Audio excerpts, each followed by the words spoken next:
Hello, this is Gwen Chesterfield. Welcome and thank you for joining me as we explore facilitation for case managers 101. So, kind of a beginning session about the art and skills involved in facilitation. Pretty critical to our work. Beth Mount is somebody who's done a great deal of work throughout her career in the area of person-centered planning and practices. And I love this quote and that she has provided, that the demands of the system often distract us from hearing the voice of the people we support. We may be, and we are, I might add, engaged in lots of action, but this action may not truly be driven by the interests of the people we serve. It gives pause to think about that. But the good news is, to me, that Indiana's paradigm shift to the PCISP using the life course framework is an opportunity. It's an opportunity for the people that we work with and support, the people we work for, and it's an opportunity for case managers to assume a much deeper role in the team. I might add, it's also essential. And yet, we may not know exactly how to do that very well. Some facts, case management facts. We know that you as case managers lead as many as 50 different teams. That's daunting. 50 different groups of people who operate as teams, and maybe the one thing they have in common is that you are the case manager who is leading the team. Another fact, facilitation skills are the key to effective teamwork that results in tangible outcomes for the people we support. But facilitation skills are not a part of case management training. And although our natural talents are so helpful and make it a bit easier for some of us, competent facilitation requires some training. I think it's helpful, as you stay with me for this particular topic, to think about your own self-portrait, who you are, self-awareness, and what natural talents you have that are conducive and helpful to facilitating teams. I would say that when I first began to understand that facilitation is an actual discipline with lots of definitions and lots of tools and lots of different skills involved, I felt like I had a lot of the natural talents that would make me a good facilitator. And I quickly learned that although that was very true, I could only progress in my facilitation skills by learning more about it, being trained, reading, self-assessing, looking for tools, trying tools, and so on. And I've spent many years working on this, and I continue to do that, knowing that I continue to need to do that to be more effective as a facilitator.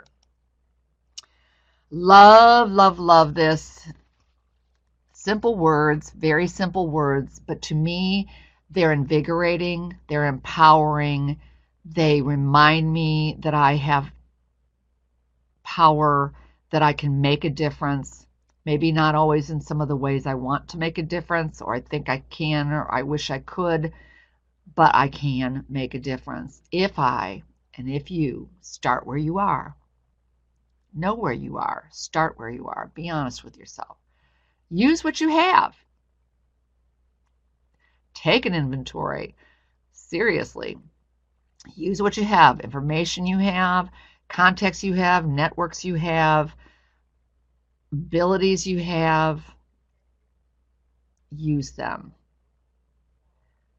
I inserted this statement in this phrase, in this poem, if you will, and that is get what you need. Because sometimes I don't have everything I need in order to do the last step of doing what I can and doing the best I can. So start where you are, use what you have, get what you need, and do what you can. We all have a locus of control. We all have changes we can make and affect and facilitate and promote and make happen. And then there's others that we just can't. They're outside of our locus of control, and perhaps what we can do is try to influence. But I find this to be very empowering, and so much so that I actually have a post-it note with this, what I would call a little poem, on my computer screen in my office. So that's the first thing I look at whenever I sit down at my desk.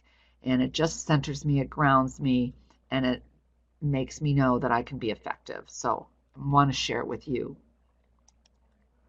Let's take a closer look at teams and team members. That's pretty important when you learn how to facilitate. So first of all, this is not a news flash, but it's a reminder that mind styles are different. Everybody's different in their mind styles, and that is a really good thing. It may be difficult. Sometimes it makes it a little challenging to facilitate or lead a team with lots and lots of differences, but it really is a good thing. And the sooner you really believe that, if you don't already, you got to be real honest with yourself. There was a phase in my career, I have to tell you, in my very early career, when I was a brand new administrator of a day program for adults with disabilities here in Indianapolis, and I was in my 20s, and I really had never thought much about this, but I did know that I had a management team right under me of 3 people, and none of them thought like I did or had learning styles or mind styles similar to mine, and I found that very frustrating, because it was hard to communicate some of the times. They differed. It was frustrating. I didn't know how to get through to them when I was trying to establish a vision for where we were heading as a program and enlist their help, and let's get there, when I'd have people go, I don't understand what you're talking about, because their style was more in the present, very more sequential, more problem solving in the moment, while I was, in their mind, most likely in La La Land somewhere, thinking about what I wanted to make this program become as we work together. But I really came to a revelation that I couldn't do my job well without all 3 of those wonderful people. And they couldn't do their job without me. And it wasn't just about us. We couldn't do the best things that we knew how to do or were able to do for the individuals that we provided services for, as in a day program. We could not do that as well if we didn't have our differences and know how to work with our differences and maximize our differences. We really need each other. So I'm talking about differences in mind styles and a variety of ways that we differ as individuals, only as an awareness, a broad stroke awareness, to try to build the appreciation in your heart for our differences and recognition that they are helpful when you know how to work with them. And they're there, and you can fight, or you can flight, or you can engage, embrace, and use people's assets to the best advantage of the folks that we support. Just know that, and it's an awareness piece. We need each other. So one way to look at people's differences is how you take information in or you learn. Information intake and learning. And there's more than this, but I just put a few up. So some of us are predominantly visual learners. A lot of us are very, very visual learners. So we prefer and we learn best via information in a written format, in a visual format that we can see, we can put our eyeballs on, that we can actually wrap our brains around it because we can see it, and it pictures, images, not just words, not reading 14 chapters in a book, but pictures, images, charts, graphs, um, you name it, just something visual, something that makes sense to you visually. And as I'm saying this, I know you're all thinking about whether or not this might be one of your preferences. Is this the way that you learn best? We learn through all of these things, but what is the way and the manner in which you take information in most effectively and most efficiently and successfully? Some people are auditory listeners, yes, auditory learners. So listening to information is really, really helpful to them. They take it in, they got it. My husband is one of these people. I am not. I listen very well, but I'm back down to kinesthetic there, because if I don't write it down, I don't process it, and I don't remember it, and I don't learn it as well. He can sit quietly with his hands in his lap, listen for 4 hours, and walk out and have taken in all sorts of information and learned what was shared in an amazing way. Maybe you are too an auditory learner. That's where you get your information and learn best. Kinesthetic is when you're physically doing something, hands-on or writing. You know, those of you who know me, anybody who's worked with me, you know that I am, by habit, by compulsion, a note taker. And it's not because I write neatly. It's not because I need something to do with my hands. None of that. It's because that's how I remember. I may never have to look at my notes, but if I write it down, I can kind of see what I wrote down. I can remember it better. It puts it into my short-term and long-term memory much greater. So we may have a little of all of this. We probably are dominant in one area or another, and your team is filled with people with these differences. Understand that, because it has implications as to how you would lead and how you would facilitate, and how what you do is taken in and learned or grasped by your team members. So Gregorek has a whole bunch of information about operating strengths of people, and he kind of broke it all down into, some of us are dominantly concrete thinkers. This is not about labeling. It's just like, what's our natural affinity, where we drift? Are you a concrete thinker or an abstract thinker? And if you're a concrete thinker, you could be concrete sequential in your dominance, and where things have to be. You see them, you touch them, you hear them. Get your hands on. They're concrete and in order. Things are in order, and if they go out of order, that could be a problem for you. That might be something that might result in forgetting to do certain things. I'm thinking about my husband again. He's so concrete sequential, and I'm so not. Now, that doesn't mean I don't have skills in that area. It doesn't mean you don't either. I have some real good skills in that area. I've developed those skills, but that's not my dominance there. It is his dominance. And if he goes out of sequence in his morning routine, then I guarantee you, I bet $100 that cell phone will be left at home, or something else, including a wallet, will be left at home, because he didn't do his morning routine in his usual sequence. I, on the other hand, am way more abstract. I don't do anything the same way twice. I don't even drive home the same way from anywhere I am. I always take different ways. I'm much more abstract, and I'm fairly abstract random. And some of you may know that, because you could be talking to me and all of a sudden I go off on some tangent, and I'll likely get back to the subject eventually. However, then I am on the subject in my head, but I've gone off into a random direction. Sometimes, just in this, an abstract random person can really frustrate a concrete sequential person, and vice versa, right? And part of it is because we don't realize that we need each other. And once we realize that we need each other, and that all our skills, whether you're abstract sequential, concrete random, it's not about labeling. It doesn't even matter what your dominance is. The way I use this is that when I'm talking to you and I'm not looking in your eyes right now, and I really would like to be looking in your eyes right now, But if I'm looking in your eyes, I'm looking into the eyes of people with great differences, that allow them to do their work very well, live their life very successfully and happily.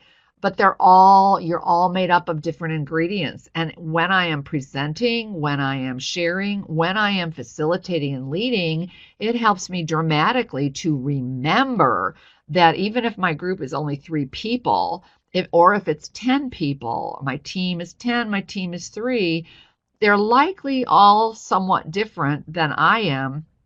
And I need to know how to reach all of them in order to get business accomplished. Here's some other learning styles. This is format. So there's 4 different areas of that you may be dominant in. You might be intuitive and expressive accommodator. Okay, so here's some descriptions. I'm not really looking to analyze people or dig too deeply in this. I just want you to be aware of this is just a tip of the iceberg of if you Googled information about learning styles and personality styles, you'll get pages of stuff, and that's the point. There's so many ways we differ. But the amiable, supportive diverger, who listens, it learns by listening and sharing ideas, has feelings antenna, enjoys observing people. Those guys, if you are dominant in that area, you may be a few steps ahead of people in facilitation because you are reading people. That's what you do. You observe them, you take in, you can't even keep yourself from doing that. You read looks on faces, you read expressions. People don't always have to say something, but you have that antenna, and therefore that can shape, if you're willing to run with that, that can shape how you respond to that. You can present information in different ways. Why do sometimes I come in? I mean, when I come in with things in writing for people who are more concrete, they want to see it in writing, and other people might not care at all that there's a list of things in writing, but I'm trying to reach everyone, and my messages, you're all really important to me. You're really, really important to the team. And whether or not you have a style similar to mine doesn't matter to me because I know I need you. And I know the person that we're working with here and that we're supporting needs all of the gifts that we have to offer and bring to the table. So that's the message in the different styles. Do not label. Do not judge. There's no good or bad. Every single human being has a mix of some kind. You're not, it's just not that discrete and defined and clear. It's kind of like it's kind of like when you buy paint. And, I'll buy a color of paint and I look at the formula. My dad was a paint chemist and he would tell me that there was brown in this gorgeous blue paint that I wanted, I called daiquiri ice blue that I wanted my bedroom painted in. And he was a paint chemist. He would tell me there's brown in it. I'm like, brown? Are you kidding me? Black's in there? Are you kidding me? We don't know what makes up the deliciousness and the wonderful uniqueness of every person, but we do know there's lots of that in us, just like a paint color. And so we all have a mix. And know this, please be sensitive to the fact that alignment, when you are working with a person whose style aligns with yours, it's easy for you. It feels real easy and it feels real comfortable. And that's situation normal. That's okay. But it would be dangerous. Like when I was in a position of hiring people to be working on my team, bad idea for me to hire a bunch of other people that were dominant and strong in the style that I was dominant and strong in. Would it be easy? Would it be comfortable? Would it be fun, fun, fun? We'd all understand each other. We'd never have, likely misunderstandings because we understand each other better and easier. Sure. But in the big scope of things, we wouldn't get nearly the broad movement and progression that I got in programs that I supervised if I didn't have people around me with different styles. So don't fear different styles. Don't be critical of different styles. If somebody's really annoying you, you might, what I'm saying beyond, oh, like that person, we can't do that. We got to be going like, okay, so why is it I feel that way? It's because, they're it can boil down to a style difference from mine. I'm using too many words. I'm going off topic. As a woman I work with and I just love, and she is extremely focused and she is extremely concrete sequential, and I'm not. And so when we present together, I think I drive her crazy. And so we go through a little period of kind of, tension, if you will, until we go, your style is this and my style is this, and you need to operate the way you need to operate, but I kind of do too. So how can we accommodate one another? Okay, I'll promise not to go off subject into random land for longer than 3 minutes, and I'm using humor there because it worked. And we are very effective working together, but we had to come together to acknowledge our style differences and not really negotiate, but just align them and appreciate one another. Because everyone has something valuable to bring to the table. But you as a facilitator, you are the key to pulling people together productively. You are in the lead, you are leading a process, and you are leading a process with human beings that differ greatly. And the more you are able to understand, appreciate, and find ways to bring them together around a common purpose, then the better the person is going to be, the better off the person is going to be that we are supporting, the more we're going to be moving in the direction that they want us to be moving in terms of aligning supports and opportunities to move towards a preferred life. Remember, please, that strengths-based is the only way I know how to think. Capacity orientation, it's a well-honed skill, a lot because of my deep study and practice in person-centered planning. It was a game changer. I was already moving in that direction, but it gave me the framework around which to progress my skill set in that area. I see strengths everywhere. I see gifts everywhere. I have antenna for that. So I know that we all want to be that way, and some of us are that way. But remember this. We must be as strengths-based and capacity-oriented towards ourselves and our team members as we are towards the people we support. We're not talking deficits here. We're talking differences and recognizing strengths and capacities. So, you know what? There are team stages as well, and that's pretty helpful to know without overly analyzing there's surveys out there, there's ways to assess where your team is, and lots of great tools and great detail. But this is just mainly an awareness piece for you as you move into embracing your role, your deeper role as a facilitator of our teams. Know this: all teams are groups, but all groups are not teams. Please, I'm going to correct that slide because I left the not. All teams are groups, not all groups are teams.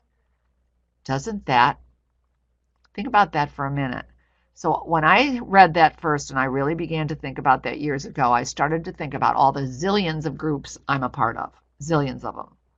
Some of whom I lead, some of whom I'm a participant. And I started to think about, is it a group or is it a team? So I just gave you a listing. Here's a definition of a group, and here's a definition of a team.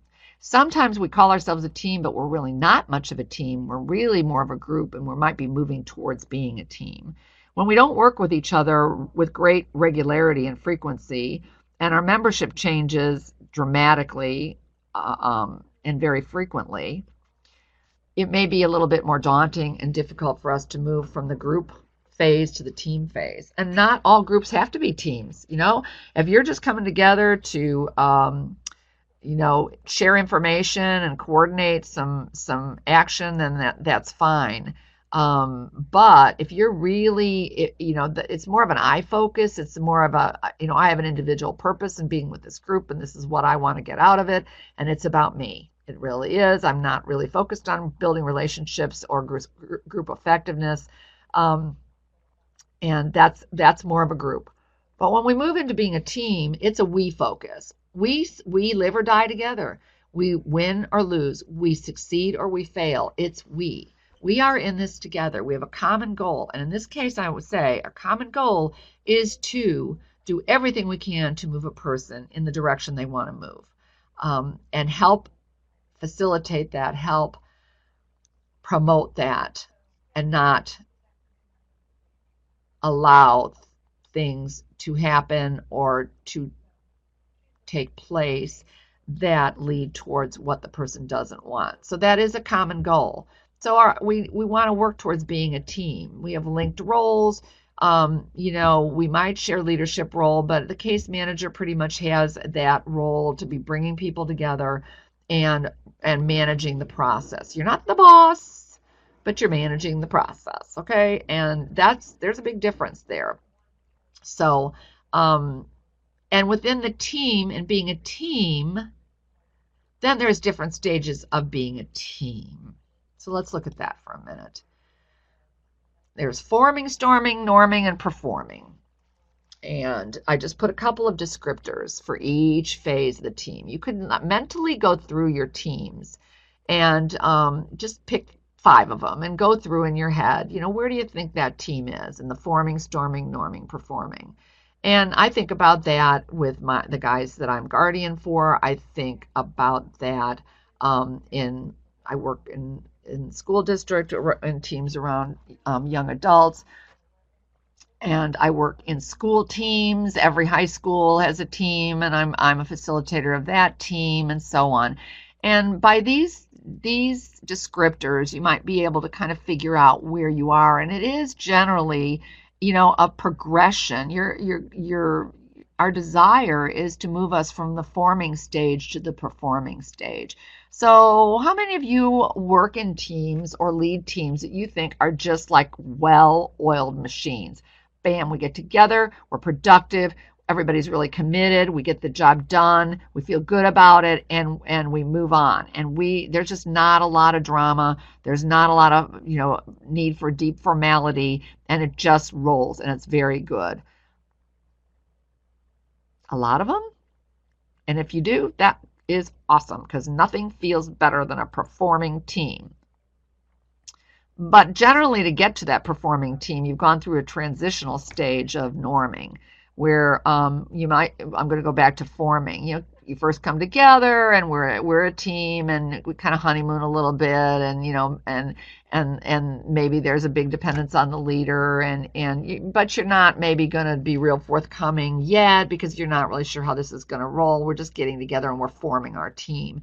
Storming is the one that can be really hard to facilitate, and there's a lot of things written about how to facilitate storming teams. That's when, if there's just conflict, maybe there's sabotaging, maybe people are saying they're going to do something and then they don't, maybe there's power struggles, and maybe there's style clashes that maybe haven't been addressed, to just say, we need you when we're looking at budgets and we're looking at fast computation of figuring out certain things. You are gifted at that, and thank you for being a part of our team. That's not something I'm good at. I'm very honest with my teams about, as though I can hide what I'm not good at, because there's a lot of stuff I'm not good at. I'm not particularly gifted, and I need other people for, and I recognize that, and I'm very overt about that. But storming teams can be a moment of truth for you as a facilitator. It's okay. It's okay. It'll make you dig in and think about, how am I going to do this differently? And you might seek other tools to assist you to move through that storming phase. The norming phase is transition between storming and performing. And that's where you kind of sit down and go, okay, let's have some rules. Let's go through some roles. As the case manager, I'm going to facilitate this team, and that's my job is, and I accept that responsibility. Gosh, our meetings go over all the time, so maybe we need somebody to be a timekeeper a little bit. That would be really helpful. How do we all contribute towards this team? And sometimes we get into problems when we talk about certain topics. So how are we going to manage those potential confrontational moments in a way that's more productive and more comfortable for everybody, including and mostly the person that we are supporting? So team stages. I just want you to know that, this is normal. It's not odd. If your team is storming and you walk out and go, oh my gosh, what have I done wrong? This is terrible. You get a failure message. Sometimes when we give ourselves a failure message, then some of us really rally and we just dig in and we do better next time. And some of us just kind of fade, or we have trouble recovering from something like that because that's how we're wired. Just expect that you're going to go through team stages. No, you are. Don't be afraid to mention it.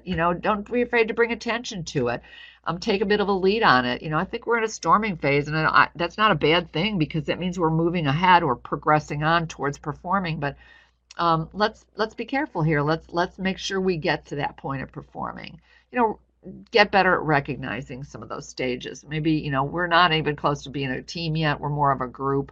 So what's reasonable? How do I facilitate to get to the purpose and outcomes of our meeting? That's how you plan your facilitation accordingly, and you lead the group. Good facilitators manage the group process, and they manage it within the reality of individual style differences and team stages. They just do. That's what the real world is about. It doesn't go away. And so it's just knowing it's there, embracing it, working with it, and managing the group process. That's what a facilitator is, managing the group process. You're not the know-it-all. You're not the expert. You're not the only person with knowledge that in the meeting. I'm not either. None of us. The facilitator and case manager, that's not your role, but a facilitator manages the group process. That's what you're paying attention to. Here's a bunch of great descriptors of facilitation. If you Googled the word facilitation, you would find many of these words. And some of the highlights to me that we'll talk more about, and I'm always harping about, is preparing. Of course, be prepared. Don't just walk in and do it and fly by the seat of your pants, because that's not usually going to be a good result for a facilitator. Listen actively, showing interest and enthusiasm. Remember, your purpose is guiding the process. If you don't know what your purpose is in getting together, and you haven't defined that in your preparation for yourself and everyone else, then how do you know how to guide the process? What are you guiding the process towards? You don't have a destination. You don't have a landing point. So it's really important that you have that, and then you can guide the process. You're leading the group. You're collecting their ideas. They have expertise. The reason they're there is because they have expertise, not because they just have to be an open bucket receiving information from everybody else, but they're there because they have input as well. And everyone's input need to be collected and recorded and utilized, and keeping capacity orientation towards each other, as well as, of course, absolutely towards a person that we are supporting. So your job is to keep the group focused. Parking lot's a tool we'll talk about later. You want to try to gain consensus and power, pull everything together, and move us forward. What I want you to really always remember is it's okay. You do not have to have all the answers. That's okay. Get used to saying it. I don't know that, but I'll find out, or I know someone who does. Some of you have no problem with that whatsoever, but I know there was a phase in my career that I did have a problem with that. And one of those phases is when I started facilitating person-centered plans, which I've been doing for the bulk of my career. I feared getting in front of a group to do that because I wasn't sure what I was doing yet, and I didn't have all the answers. And God forbid someone asked me a question about something that I didn't know. I found it to be potentially a source of embarrassment that I had to really dig in and learn about, to say, you know what? My job as a facilitator is not to have all the answers. It's okay. And maybe the group doesn't realize it, so I just need to make sure everybody knows that, hey, no, I don't know, and that's okay. And you might not know, and that's okay, but let's get that information and share it later. So the facilitator is well prepared. I cannot emphasize that enough.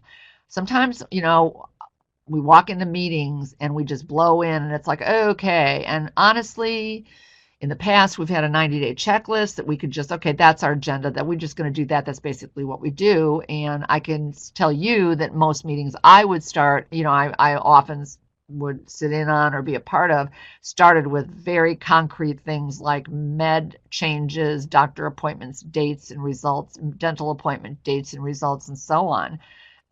And by the time we got through a lot of that, there wasn't a lot of time for talking about anything much deeper that really concerned the individual more than that. That's for sure. So remember that, being well prepared is going to be a little bit more work now, maybe because you don't have that 90-day checklist, yippee, anymore.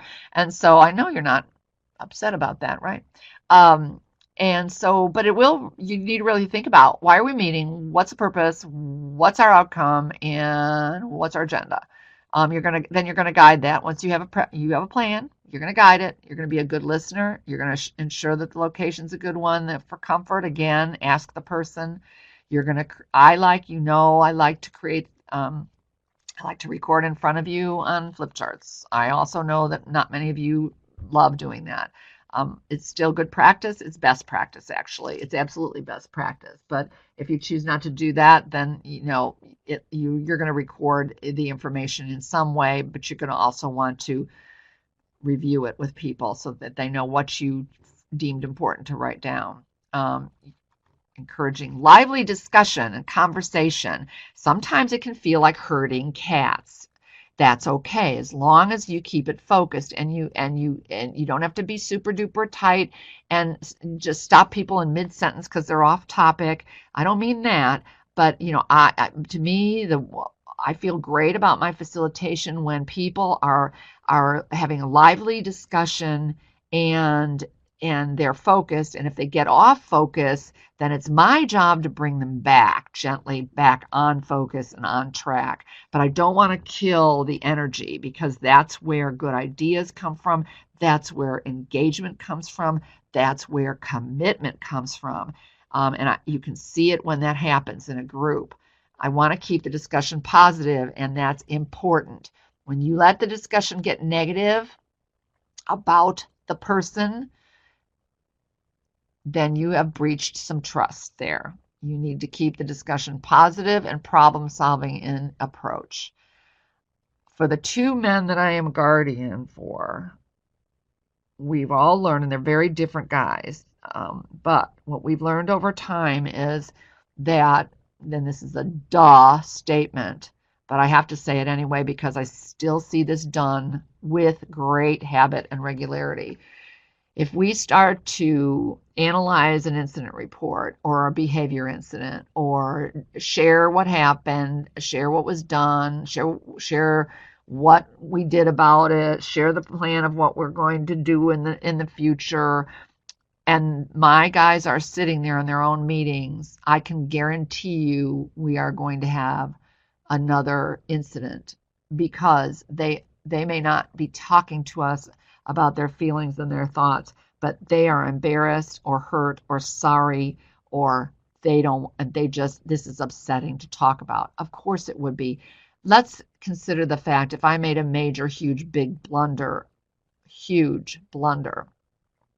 and everybody wanted to get together and dissect it and talk about it in my presence, and I haven't asked them to do that. I haven't asked them for their input because I want to change how I present, or I haven't asked for that input at all, but they've taken it upon themselves to tear it apart, analyze it, as though I'm not sitting there in the room. I'm not going to like that. I'm going to want to leave. And in fact, I will leave, right? You will too. They don't get the freedom to do that sometimes, unless maybe they take that freedom. So let's remember that. And both the people both of my guys, we have those conversations. We do not have those conversations while they're in the meeting. We have those conversations at a different time. Maybe they depart. We may have a meal together, and we go through some things, and then the person leaves. We have an agenda that we cover in their presence, and we have an agenda, or we have items that we may cover when they step out, and or they leave, or the meeting's gone long enough for them, or they're taking a break, or a walking break, or a music break, or any kind of break. then we might quickly, and then we stop talking. So keep it positive, please. It's encouraging to everyone too. It's not a bunch of negative energy. It's positive energy. Don't use buzzwords. We're not professionally impressing one another with the language that we speak. And please be aware, people I sit in intakes all the time for some of the young adults I work with, and with a variety of case managers from a variety of different companies. And I can tell you that you guys sound like you're speaking, Greek to people. I will be there at the request of a parent because they're nervous. They don't know how to operate in this different environment. They don't know what to do. They don't know what to ask. And 9 chances out of 10, the case manager or whoever's representing the company comes in and sits down and begins to throw around CHIO and ResHab and RHS and this is and respite and this and that, and it's like all these terminologies, this alphabet soup, and that does not come across as an effort to communicate. It just doesn't. And so that's a translation required, right? So let's use, when you're facilitating, common language, make it safe for people to say, I'm sorry, I don't know what you mean by that, and not throw around all this other, because it leaves people out of the club, and it can leave our individual out of the club, if you will, of the team. It's a barrier when we start talking professional lingo, and sometimes it's the guardian and the parent. That's not what we want. That's not the goal of facilitation. Facilitators summarize information well, pull it all together. So what we said was this. Is that what I'm hearing? Is that what you guys are hearing? You make sense of the information. And again, you don't have all the answers. So here's a couple tools. Very, very, very, very tangible tools, and things that I have certainly used and I do use. Meeting ground rules are really helpful, and they might seem to be sort of stilted or a bit formal maybe, but I have found them to be very helpful, and sometimes, to my chagrin, if I don't use them, I might have gotten myself into a situation where I wish I had them, because it would be a lot easier to reference a couple of ground rules that we all agreed to live by in our team. I only wrote you some examples. This is something you develop for your own, with your own teams. You start with the person. What is it about your meetings that are best? What will make it a good meeting to you? What makes it a bad meeting? That's very simply put. So I gave you some examples. One would be we'll stay focused. That gives you permission, when we post these and we review them in the beginning of a meeting, then if we've agreed to stay focused and I don't, then you can say in a more jovial or a reminder way of, remember, we agreed we were going to stay focused. And then I would, oh yeah, you're right, I'm sorry, I didn't mean to get off topic, just give me one more minute and then I promise I'll come back. But if you hadn't covered that as a rule, and we hadn't said, yes, we as a team agree that we're going to operate by these rules, right? This is what's important to the individual primarily, and so we agree we're going to operate that way. And then I went unfocused on you and went random into left field on some topic. It could be very awkward and it is for me as a facilitator, as experienced as I am in facilitation, to kind of, how do I nicely remind a person without calling them out, shutting them down, and having them wish that they weren't a part of the team and that they could get up and go. No one likes to be called out. So, and they might be particularly sensitive to that. Another ground rule could be cell phones off. We're very bad about that, guys. I was, recently in a team meeting, and I said, I admit to, I did the same thing, and I looked around and I thought, whoa, we're getting really loose on that, and I'm right in there doing the same darn thing. Not good, and we'll have a conversation about that. Let's turn them off. Really, our meeting could be a lot shorter if we weren't all distracted and multitasking, because time is very precious.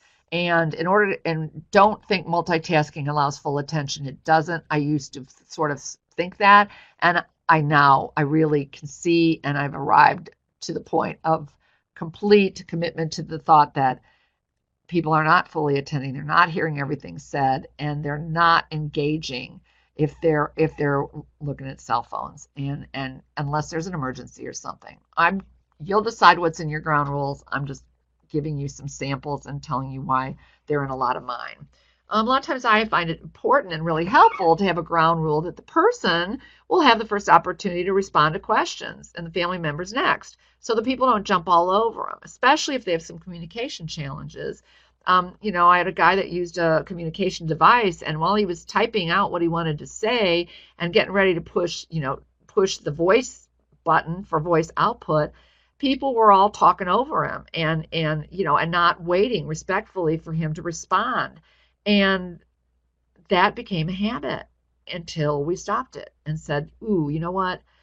This is something that he's asking, that could we please just make sure that he has the opportunity to respond, and let's don't talk over him, please. Maybe you want to say that the person can pass on a conversation if it doesn't feel right, or if it's uncomfortable for them. Maybe it's too sensitive. Maybe something happened or something's going on.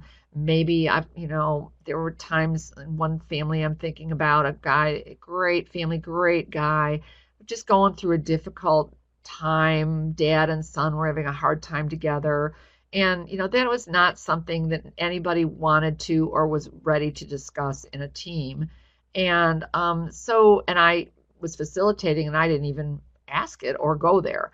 But had it been brought up, it would have been helpful to give them the power, because a lot of times our individuals and our families don't feel that they have the power to kind of say, kind of none of your business right now, in a nice way. Like, it's just a little bit raw right now. It's a little sensitive. Or do we want to talk about grief therapy for you, grief counseling because you've lost your mother? You know what? I'm not ready to talk about that yet. It's too soon and it's too emotional for me. Okay, tabled. Not rolling our eyes, not going, well, we really need to talk about this. No, you don't. We don't. We have to take the lead from the person. Remember, process is meant to build on strengths, so let's be positive and use positive language sometimes. And whenever I say this in a group, and if your eyes were in front of me and your heads were in front of me, many of you would be nodding. How many of you walked into a team meeting to run a team meeting, and you have a plan, you're going along the way, you want to do this, and somebody, the individual had a rough week, difficult day, something bad happened, and that's all that some people or all the people want to talk about. And so they hijack the agenda, if there is one, and they just start out. The first words out of people's mouths have to do with that. And then pretty soon it ends up, devolving into what I call bashing. So now suddenly it's a pretty critical negative discussion about the individual while they're sitting there. Not good. Not something I'm going to stand for as a facilitator. Okay, I'm going to find another way to address and share and vent and do whatever it is we need to do, but it is not going to be that way. That's called tightly facilitating. That's called the rule of, like, we're going to keep it positive. We just went down, we just kind of diverted, so I'm going to stop us right now and let's get back onto the positive lane. Okay, guys, thanks. And then we move on. All inputs welcome and respected. If you're brainstorming, if you're sharing your thoughts, interrupting isn't cool. So here's just some examples. Again, ask your person, see what they want to do, see what's important. It's their meeting. We work for them. We all work for them. If they weren't here, we wouldn't have jobs, right? I wouldn't have my profession. I have these folks to thank for my profession and my professional life and all the great things that I have felt and experienced throughout my professional life. Let's remember that. Don't have too many ground rules or people start feeling like you're being the big boss. I just have to say that. Okay, what's the next rule? Just pick the highest priorities. And, it doesn't hurt to pick mainly pick, if a team has no problem with certain things and it always happens just fine, you don't need to remind them of it. But if they tend to bring the phones out a lot, or if they tend to get negative pretty easily, then that ought to probably be a ground rule. If they don't, like I've got my teams with the folks that I am guardian for, we probably did need a ground rule at one point about anything negative being discussed isn't going to be in their presence, about behaviors that may have occurred. But we don't have to do that anymore because we all understand it. We all get it. We don't do it. We stop each other. We don't do it. We don't even go there. And it's a habit. And we just tell any new member about it. So All of these things, these meeting ground rules, it creates a shared ownership, a tone of give and take. So you develop it with the individual, and then you ask the rest of the and you present it, and then you ask the rest of the people. So what's important to you to add to this? Did we cover everything, or do you think we ought to cover something else? Is there something we missed? And that way we all own this. I love 6 thinking hats because as a facilitator, what are you doing? You're managing a process. Well, in order to manage a process, and you could tell I'm extremely visual because I like this so much, there is a man named Edward DeBono who has books out about the 6 thinking hats and how to employ these 6 thinking hats in managing fuller, more robust thinking about a topic, a problem, an issue, a direction, you name it. So I love this, and there are 6 colors, and again, please, I'm going to start this conversation by saying, do not label people. That's what first happens. You know, you can look at these first 3 hats and say, I know somebody who always has a black hat, and let's talk about the fact that a black hat has a negative connotation anyway, right? So you have to get through all that stuff. It's not negative. It's not negative. But when you learn about this, you're going to maybe recognize that some people have a real natural drift, a real natural affinity towards these. But that isn't the purpose of this at all. It doesn't matter. It doesn't matter. The idea is that we can all think these ways if we are directed to think these ways. Now, the reason I have these top three colors up right now during this conversation is because these are the 3 colored hats that we use almost all the time, very habitually in our teams, in our meetings, and everywhere, business, anywhere else. You know, the white hat is a hat that is basically, I think about it as a computer or maybe even a calculator. It's just the facts. It's data, facts. It's neutral. They're not good. They're not bad. They're not promising or not promising. They're just objective hat. It's just objective. The white hat is objective. So I'll give you an example. Years and years ago, I was working with a man who was moving from a group home setting into supported living with a waiver. And there were people in the group. Actually, there was a friend, not a professional, not in the field, but a friend that was in the group and in the team as we talked about this. And as we were talking about, he was likely going to have a roommate to help share expenses. And so what would be important to him in terms of the quality and the character of the person he'd room with, and what's important in a home, and that it's on a bus line, and that it's accessible, and that, and that he has his own room and decorating and all sorts of stuff. And this man said, Gwen, can we do a spreadsheet? I'm really concerned that John won't be able to afford doing this. I don't see how he can afford this. And so could we do a spreadsheet and, look at his income, John, if it's okay with you. And this guy was like a really close friend. Is it okay with you if we look at this? And then we look at what are your expenses or what are the potential expenses?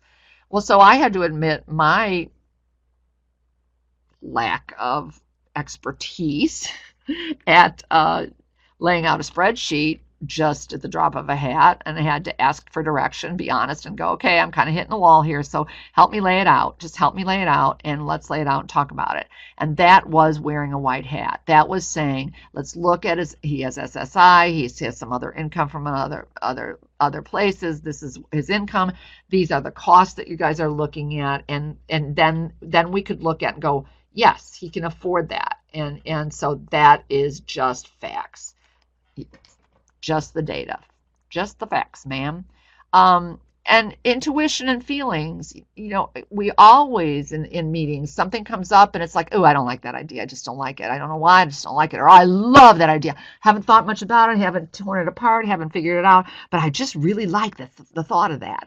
That's just pure and simple, clear your emotion about something, and that helps, because if you feel like I don't like this idea, well, then and you're open about it, it's like, okay, then we know you don't like this idea, you're not sure why, so let's dig in deeper and think more fully about this topic so that you can either land there again to say, yeah, I still don't like this idea and this is why, or you change your mind because you've seen that there might be a different different facts and different possibilities and some creative possibilities that we haven't thought of yet that haven't been considered. The potential problems and is logical negative. It's not a bad thing. It's the what could go wrong. What could go wrong with this situation? What's the downside of this idea or this direction or this action we're going to take? What's the downside? I'll give you a good example of this too. One time I had another man actually who was moving from a group home setting to a supported living setting. And so his family was very much wanting to see him move in the supported living setting. They felt that he was depressed, down, and very, very, very unhappy. And the dedicated staff of the group home did not feel he was ready to move into supported living because he needed so much support. And some of that, of course, came from the structure and the support and the philosophy of, why are people in group homes to begin with? And it doesn't matter, wherever it came from, they were adamantly against it. So this man, Jeff, was feeling this tension. He'd go home at night, at home after work and things, and the staff were all negative about him moving out, and his mom and dad and his sister were all excited about him moving out, and he was really having a hard time on, balancing that.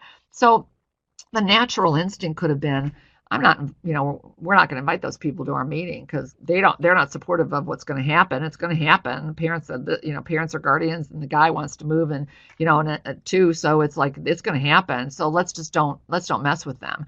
But I decided not to do that. I decided that, I think it's a better idea if we bring these guys and make sure they're here. And I made a whole big chart about what worries you. So wear the black hat and let's list all the stuff. Why are you so concerned about him moving? And why do you feel like this is a bad mistake? And then I made another column. So I made a long list of all the things, and I encouraged, give it all to me. We want to deal with this. We need to review it. And then I made another column for now let's get creative. And that's what we're going to go to here at the next layer is I went to the green hat. And I didn't say let's wear a green hat, but in my head, I love the visual because I can keep track of it easily because I can picture doing it. So wearing the green hat, I wanted to, for every problem that they saw in him, like something that was going to really trip him up moving into supported living, I asked the group to think of, as many ideas as they could of how would we address that. So I'll give you an example. Like one of them was that he gets very, that he doesn't get up he doesn't get up well in the morning by himself. He sets an alarm. He turns the snooze on. Oh, this kind of sounds like me too. And some of you too, right? And he doesn't get up, and then he's going to be late for work. And he really requires the staff to come in and get him up and make sure he's up and make sure he's getting dressed to be on time for work. So that was their worry, that he will lose his job. Now, that's a serious concern, right? It's black hat thinking and recognition. He could lose his job because he won't get up in the morning without a lot of help. So what are some ideas? If he didn't have that help, what other ways could we possibly solve that? Is there another way? And I asked the group that, and people came up with ideas, including those guys. And it ended up where the parents said, when he lived here, we all got up at the same time. So he just got up, but we still get up at that time. And mom said, I'd be happy to give him a call. I'll call him in the morning when he's supposed to get up. And I know when he's not up and ready, and I know when he's blowing me off, so I will call him and remind him to get up, and then I'll call him back, and I'll do that if he were not having the heavy support he had in a group home. And there were other ideas too, and then we just decided what sounds like a good idea. So there you go. We used a black hat to identify possible problems, and that was important. We used the green hat to generate ideas. That's a really fun one. Creative ideas.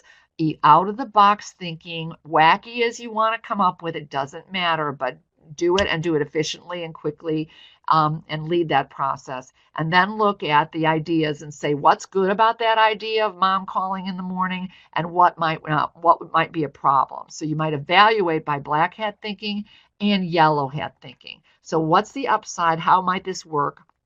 Why might this work? And why might it not work?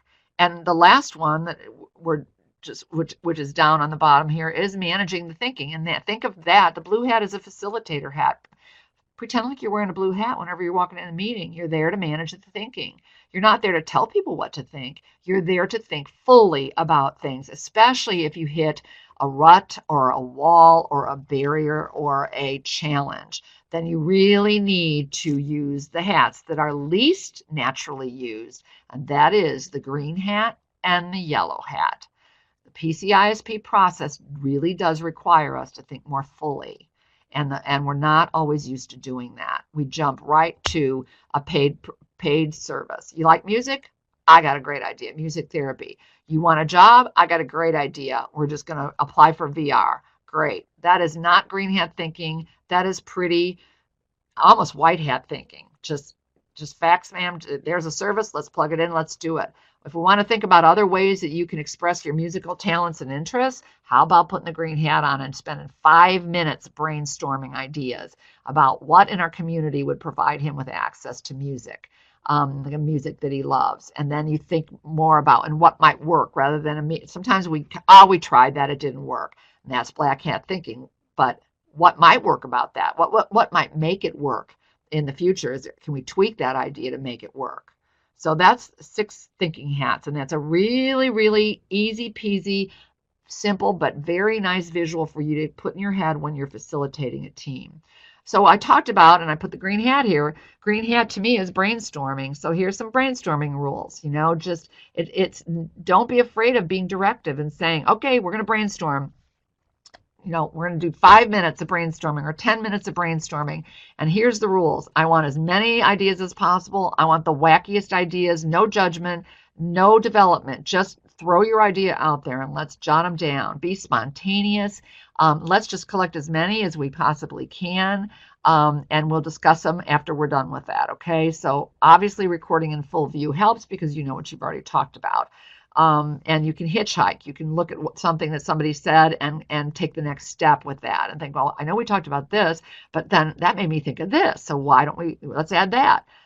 Be creative. It's a fun thing to do. It's great to harness the energy. We often spend too little time with the creative aspects. And, Life Course gives us some very, very nice tools to expand our thinking and of how a person can access activities within their interest and preferred life, other than the well-worn path that we always go on of therapies that can be paid for by waivers, or Special Olympics, or just the typical.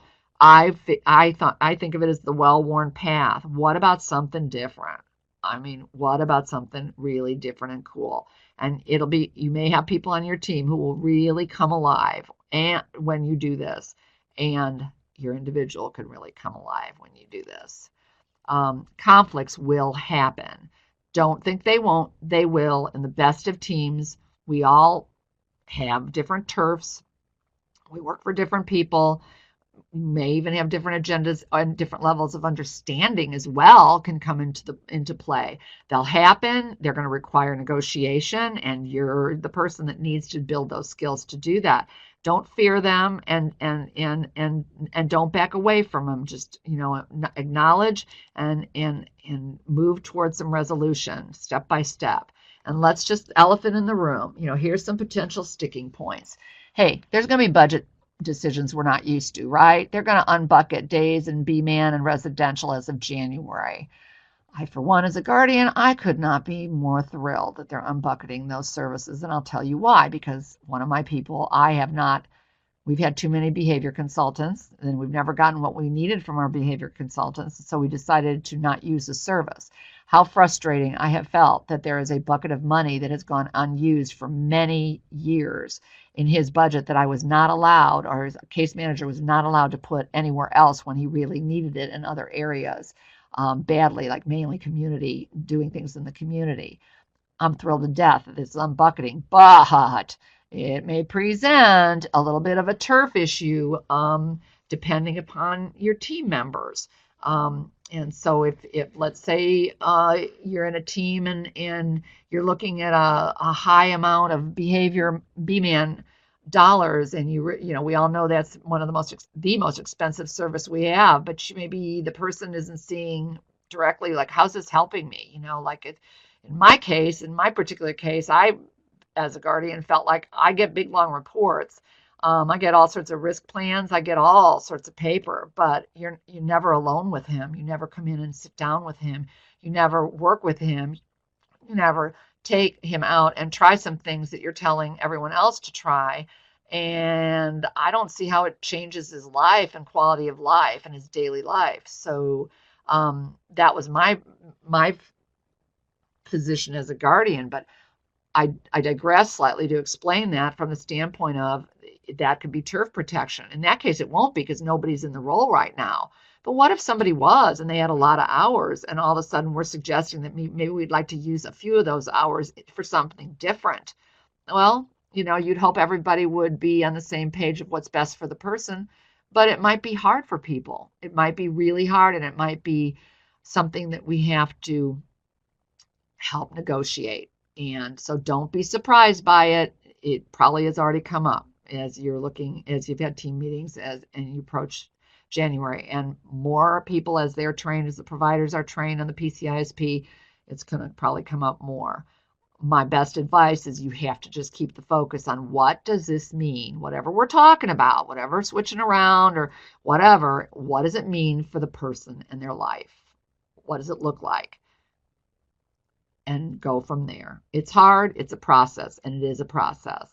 And, we have to be professional, and we have to be kind, and we have to be supportive of one another, but person comes first.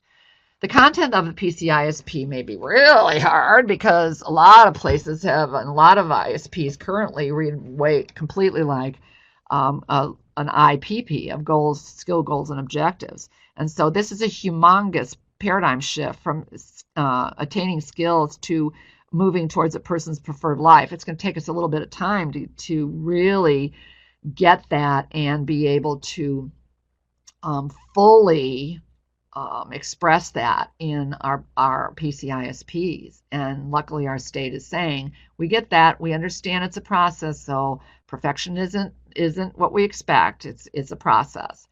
I would say if the provider is so real bent on, well, wait a minute, I need skill goals, I'd say, great, then write them. You can write some skill goals. I show people all the time how to write a skill goal within the context of something joyful and enjoyable to the person. It put in the context of something meaningful, not just something like we sit down and we practice this just because we have to, quote, run the goal. But it's not going to be in the ISP. It doesn't have to be, and it's not supposed to be per our state leaders. They don't want to see that in it anymore. So in a lot of cases, that's going to be a complete upheaval of the ISP when it comes time next year to write the PCISP, because some of ours are completely skill-based and skill attainment, which is not supposed to show up in the PCISP. So that might be a bit of an evolution. We don't have to evaluate the PCISP anymore, what's in it, how much is in it, and how deep it is related to the waiver budget. There was a time as a waiver case manager and as a guardian that I safeguarded my guys' budgets by making sure that their ISPs were extensive enough to support their daily rate, because they're high support need people. And I've been around long enough to know there were times when, well, gee, if they don't really need that much, as your ISP shows, then they don't need the money. Well, the algo levels define the amount of money. So really, that's not a discussion anymore. That's the good news. So we just have a habit of mind of writing skill goals, and it's not a habit of mind yet to really address a person's preferred life. So it'll be a process. Change is hard. Know that there are potential sticking points. So I just, I picked the budget negotiation because I'm sure it's going to be a deal on some teams. Here's some helpful hints. Basically, the theme is focus on the person and their preferred life. It's going to be a little delicate next year because, like for one of my guys, his annual is December 1st. So guess what? We're going to go all next year with an ISP in the old format, right? So that's going to be a harder conversation to lead for some of you guys, because the ISP is going to remain the same maybe till the end of the next calendar year. Once we have a PCISP in its starting phases in place, it's going to be a lot easier because it's going to be a tangible document to focus people on, to say, we're talking about this budget change or this, this pulling from this area to put in this area. Why is it? Let's get very concrete. What is the trajectory to the preferred life? And let's define exactly how any budget tweak or change is going to translate to their daily life. How will it feel to him? Period.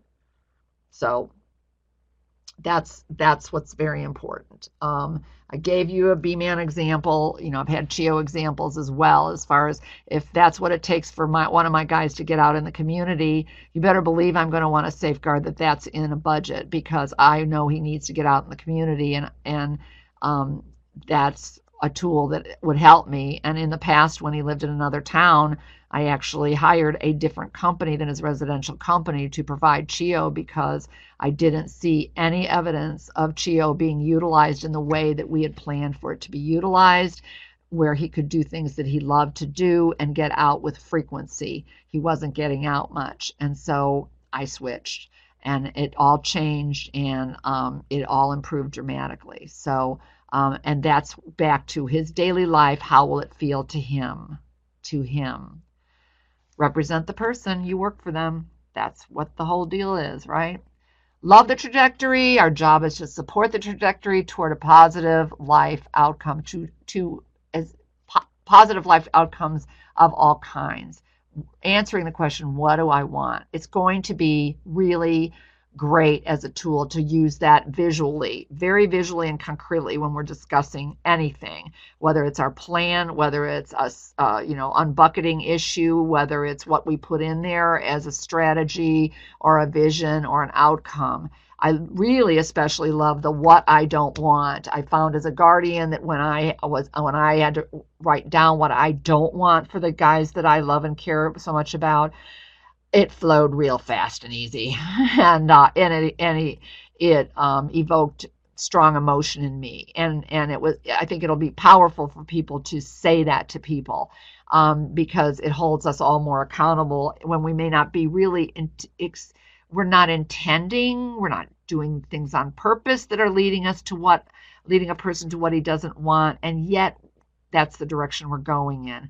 This allows us to kind of call each other on it and go, whoa, whoa, whoa, we don't want to go that way. We want to go the other way. So what can we do to change and go the other way? We have been stuck in one gear. We've been stuck in the skill gear.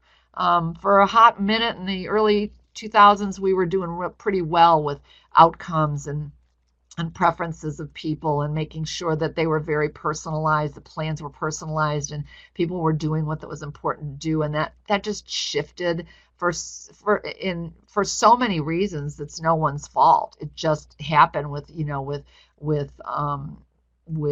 procedure changes, with requirement changes, from state to providers, and it kind of we slid backwards. But our one gear was about people's skills, and all we did was talk about what they can do and what they can't do. And what do? You're going to work on what he can't do so he can do it better. Pretty simple. It's a real easy habit of mine. We can do it in our sleep. But this is also not just about the waiver service. What's the service you're going to get? What service do you want? No, we're talking about what do you want? What do you want to do? What do you want your life to be like? Now, I'm a case manager, and my job is to know what can be provided within a waiver service. So you could do this, or this, and here's the benefits of this versus that. You're the translator. You don't have to bog everybody down in all our lingo. You just kind of, so what I'm hearing you say is that you may not, right now, for example, maybe it's really hard because of your health situation to know for sure that you're going to, get out every day of the week, and so you might not be able to utilize all your CHIO within the month bucket. So maybe we look at a different service that isn't just in a monthly bucket, it's in an annual bucket. That's your job to translate that. That doesn't too often we spend way too much time going into great depth and about these kinds of devil in the details. That's your job, to listen to what they want, listen to their life, their current reality, and apply and say, here's a couple options. Here's what I see the advantage of this option being over that. Your choice, move on. But that has been the only route we've taken. And so this is going to be a big change. a big, big change and a welcome change. So it's high time with our new Indiana PCISP for a new road that actually leads to the destination of a preferred life. I love this picture because it really is inviting to me. It's inviting to me to want to go down that road and see what's around the corner and know that I've decided what direction I'm going and that therefore I'm on the right path to move towards what I have defined as being important to me. Beth Mount again, love. This is her visual. This is about capacity thinking, and that the art of discovering what people can contribute to community life and ways that people can make their contribution is deciding, and I do mean deciding, it is a decision we each make to practice capacity thinking, because it's the most important thing anyone can do to keep from being captured by limiting beliefs. The rule is find ways to do more of what works for that individual. That is truly our job. And it is inspiring work. And these are two people that I care deeply about, that I've known since they were children. And I love to end with them because their lives are different because we've listened to them. One person expresses herself very clearly, and the other isn't able to quite so much, so it takes more detective work. But we have some pretty darn good detectives that have been with them, and we're blessed over many, many years, and we're a small but mighty team that really understands. And their life, it's a whole nother separate discussion about, the things that the road they've traveled towards their preferred life. And it feels really good as a part of a team to know that you're a part of that. And it will to you too, the more we make this a habit and put this into deep practice. So keep that in mind. Thank you for your attention. Thank you for your hard work. And I hope these facilitation tips are helpful to you. We may offer additional training tips in the area of facilitation in the future, but this should be more than enough to get you started and get you rolling and give you some momentum. Thank you.